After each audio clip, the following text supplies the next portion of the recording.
Welcome to the Hip Joint, where Futurama fans get in free. It's nice to finally meet someone who's open-minded. Ew! It's hard to believe Leela ate an entire meal with this guy and never noticed his tongue. When brain control technology becomes available, I'll use that to make you like and subscribe to my channel. Until then, you'll have to do that manually. We get shown some classic Bugs Bunny on the screen during the opening. This episode's title, Love's Labor Lost in Space, is a combination of William Shakespeare's Love Labor's Lost, where four men swear off women for 3 years, much like how Leela swears off men at the end of the episode. Also, the television series Lost in Space, because Leela lost her desire to find love in space. After deciding that Leela is too picky, everyone helps out by suggesting some interesting places to go meet people. The rotting carcass of a whale. The gang head out for a night on the town at the always poppin' nightclub, The Hip Joint. And in case you were wondering, it is also the inspiration for this channel's name. I think I agree with Fry. As far as a futuristic look goes, those rings are pretty cool. Hey, did that guy just say rings are cool? Nope, he said they're stupid. Cool! I'm from the 21st century. Remember when those cyborgs enslaved humanity? This is one of those lines that worries me, especially with how accurate Matt Groening has been at predicting the future in The Simpsons. As unlovable as they make Zoidberg, he can always seem to find a date. Billy West voices some of the biggest characters of the show, and still gives a great voice to this one-line character. And on that day, I hope you will pick up the phone. And I'm pretty sure John DiMaggio voices the janitor. Oh my, I'm sorry, I thought you had two eyes. Psst, I need the apartment tonight. Go see a saucy puppet show. Fry knew exactly where to send Bender after he made this suggestion earlier. Lots of great places to meet people. The Federal Sex Bureau. A saucy puppet show. This is Vergon 6. This is Vergon 6. Buh. Amy seems to be the only person who uses these weird, made-up words. And I hope you're taking notes, because there will be a test. Super dense substance known as dark matter, each pound of which weighs over 10,000 pounds. The professor's senility is on full display, and this is something he does quite a lot. It always makes me laugh, and it makes it in the vote for the funniest moment of the episode. The animals. I didn't say anything about animals. Incidentally, this will kill all the animals. The crew head out to Vergon 6 to rescue all the animals. On their way, they run into the Nimbus, captained by the legendary Zapp Branigan. Let's get a nice feel to it. Zapp Branigan was created specifically for actor Phil Hartman. After auditioning for the role and set to voice the 5-star general, he was tragically killed. Billy West stepped in and created Zapp's voice modeled after Hartman's auditions, this being West's 8th character. Kif Kroker. Yes, I know. Tiny, meek, uninteresting. Spare me your tedious life story, Kif. Is Maurice LaMarque's 4th character. Not yet, Kif. In the game of chess, you can never let your adversary see your pieces. I think he might be thinking of Battleship. And anytime Zapp Branigan is in an episode, you can assume he'll make it in the vote for the funniest moment. Zapp's Big Book of War is similar to Dr. Seuss's Cat in the Hat. I wonder if it has the same rhyming structure. Appear weak when you are strong, said Zapp, and strong when you are weak, said Zapp with a clap. Oh, gee. That's on you, Kif. You should have known better than to look up like that.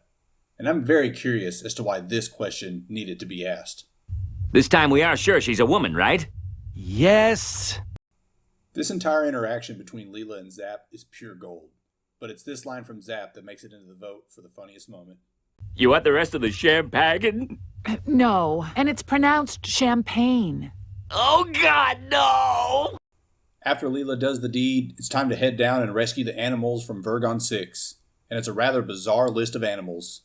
This purple fruit snake. Does it taste like fruit, or does it just have fruit-like colors? A sharktopus, which sounds terrifying. A Chilean space bass, which is this crazy-looking bastard. A parasitic puppy. Gretchen Mole, from the actress Gretchen Mole. This windy shrimp, which Fry chooses to take head-on, instead of, sneaking up behind it. A vampire slug, which slugs are slow as shit anyway, so I'm not too worried. I think this just says excommunicated cardinal. This weird four-legged mimic horse. A Molotov cockatoo, which is almost as terrifying as the sharktopus. And some hermaflamingos. Most of these animals can be seen in the ship's storage. The fruit snake, the sharktopus, the Chilean space bass. I don't see anything that looks like the parasitic puppy. Maybe this is the mole. The windy shrimp on the floor. Here's the vampire slug. These are the only other birds besides the Molotov cockatoo, so maybe they're the cardinals, and the mimic horses in the back looking like Nibbler. And technically, there are only two of whatever these things are, and these two birds. So if the mission was to bring back two of each kind, they kind of failed on that one. Speaking of Nibbler, this mysterious and slightly familiar looking creature becomes Leela's new pet. Frank Welker is behind Nibbler's voice. In fact, of the 13 characters voiced by Welker, only 3 of them speak any actual words.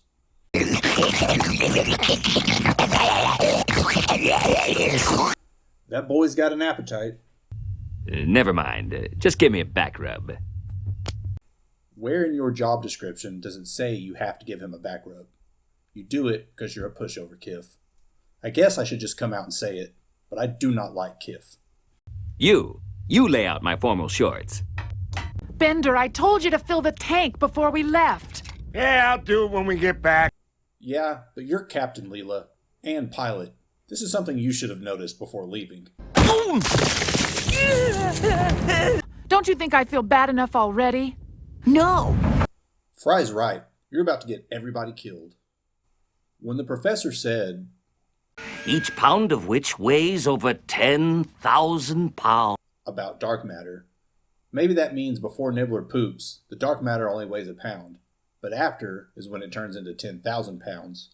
This is how Nibbler is light enough to carry, even right before he relieves himself.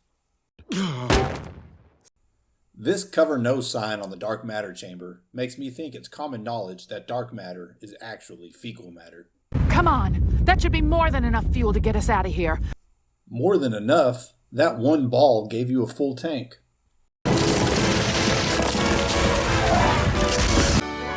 And some of the animals survived. Well, that's good, I guess. Episode 4 ends, and we've added a new member to the Planet Express team, Lord Nibbler, and learned that Leela is a hopeless romantic. But now, we must learn what the funniest moment of the episode is. One of the many great lines from the professor. Animals in desperate need of rescue. Wait, what about the animal? Yes, but what about the animals? I didn't say anything about animals. Zapp Branigan misremembering how chess works. Shall I fire on them now, sir? Not yet, Kiff. In the game of chess, you can never let your adversary see your pieces. Oh. Or Zapp mispronouncing champagne. You want the rest of the champagne? No, and it's pronounced champagne. Oh, God, no! Vote for your favorite down in the comments.